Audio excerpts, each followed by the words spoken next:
People in the past behaved as best they knew how with the devices they had. They did not have any extrasensory devices. I'm not talking about telepathy. They're not having any extrasensory devices to anticipate anything with. Perhaps in the future, much of the activity will be in developing increased sensory devices, new types of external devices, meaning like the eye will operate both microscopically and telescopically.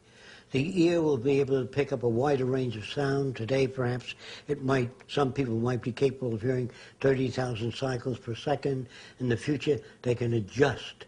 Tomorrow, the brain will be modified with additions added to it of living substance. I'm not talking about silica. No. You're designing that now. Yes.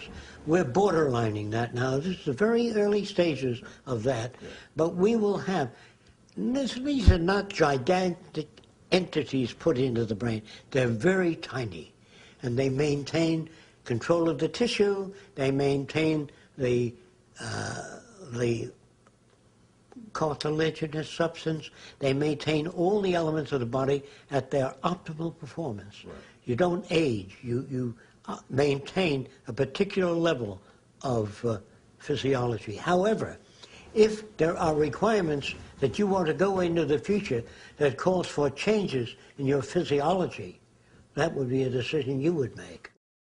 So I see a future, not too distant from now, where human physiology is modified so that we no longer resemble the physical beings of the past, just as nature surpassed existing plants that were dominant millions of years ago. All the animals that used to exist millions of years ago have been surpassed by changes. The same with human beings. That's accomplished by re-engineering the human structure. Today, the crude term is genetic engineering, but not necessarily as crude as that. We'll be able to affect the design of a human body, redesign it so that the heart, instead of being a pump, circulates blood constantly and smoothly through the body. There's no abruptions. A pump moves up and back, whereas a turbine is constant. So we speak in sentences because we run out of air. That's where you get that from. You say, hey, John, let me tell you something. You go on, you breathe. But if you had a constant flow in the body of oxygen, you would be able to, our language, instead of having abruptions in it, like I'm speaking, soup has abruptions. The language of the future will sound something like, no abruptions. Why change? Oh, because it's more efficient. It consumes much more energy to stop and then restate the compressed air in your lungs and arrange it into words. Yeah, but there's no law. I mean, there's no lack of energy. It's not like we need more energy. You would be surprised. With a high input of the future, you can't operate with the receptors that exist in you today. They are just insufficient to handle the onslaught of information. The human brain presently might be able to handle 7 different things at the same time, several. You can walk, think about things, drink coffee, but there's a certain load that we can't handle when it gets beyond a certain point. The human being, in order to keep up with changes to come, also has to be modified.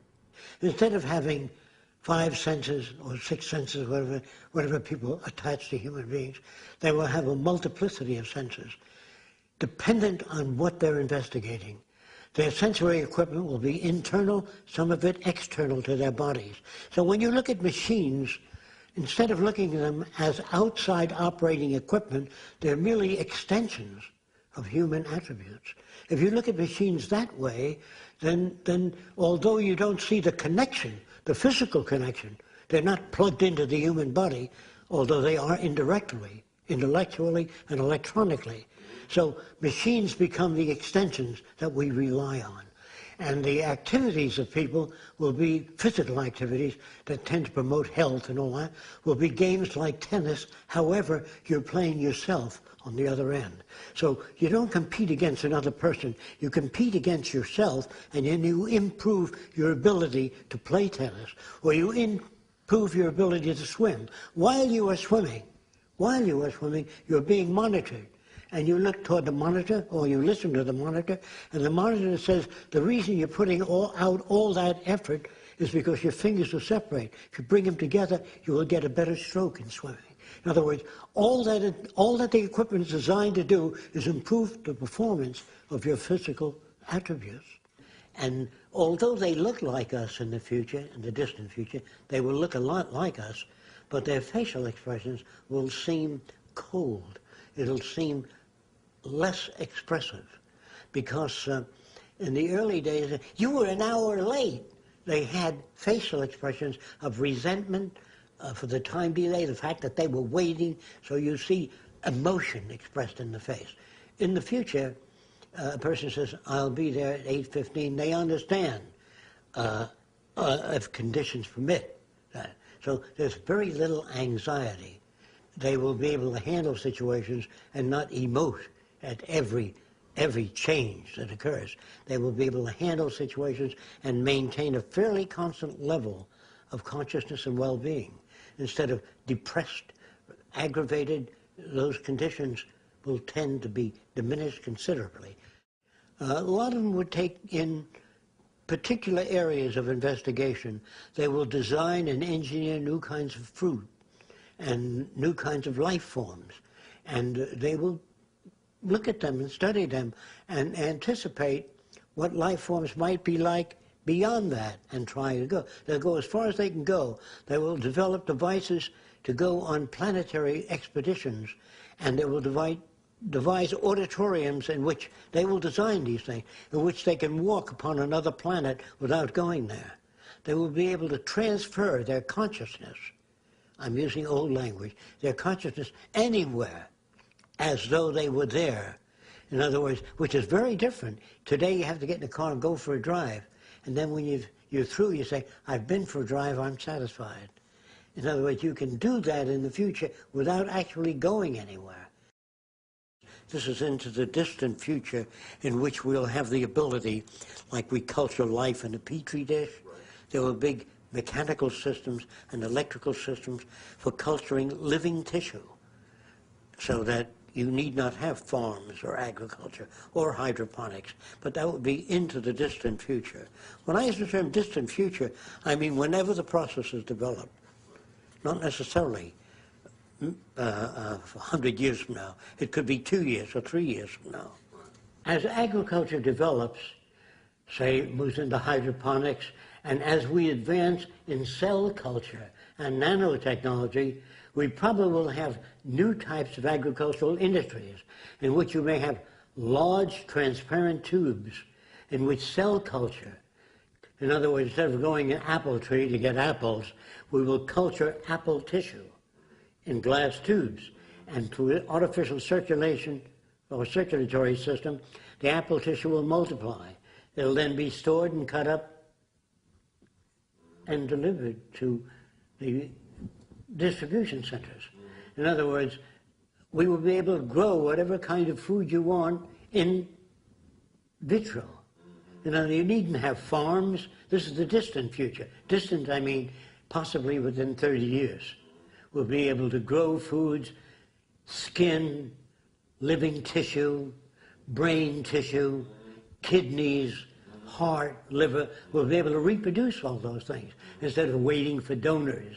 And in the very distant future, they will design organisms, not themselves, they'll design organisms that crawl into the sea. And when they get to the water, they will morph into the ideal shape to move through the sea. When they come out of the sea, they will crawl on the land. When they come to a tree, they will morph to another form, the best form to climb that tree. So intellectually and physiologically, the people or humans in the distant future will have that capability of morphing. Anything a human being can imagine, I should say almost anything a human can imagine, can be built or accomplished in that time. Telecommunications at some point in the future. Let's assume we go 200, 300 years into the future. Telecommunications might require a gadget, a thing, a wrist unit that you can talk to or see vision.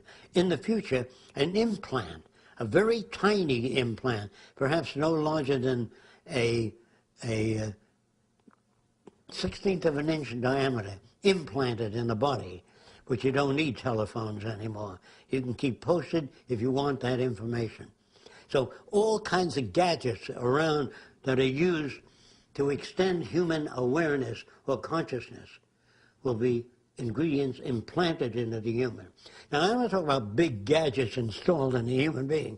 They are so tiny, and every year or so, they will get smaller and smaller and increase their capacity, I should say. So a world full of junk and apparatus, telephone, television, typewriters, and all that sort of thing will undergo change. So much so that if you took a person of the 20th century and moved them into the latter part of the 21st century, they wouldn't know what they were looking at. They wouldn't feel comfortable either. And though, you can't take people that have been conditioned in an earlier civilization and move them into a system too far in advance because they can't identify with it. They would dislike it, actually. This represents a unit suspended from a ceiling with surgical instruments at the tip of the unit. The surgeon in a hospital sticks his hands in gloves and moves them a certain way, and this moves in the same way. So you can do surgery in Sweden. You get the best surgeon in Sweden to do surgery in America, or vice versa. A surgeon on land can work on a problem in outer space. If a man is injured or hurt, he grabs the surgical instruments, he has a three-dimensional image of the person in front of him and works on that person. He doesn't have to go out there. So you don't need emergency transportation.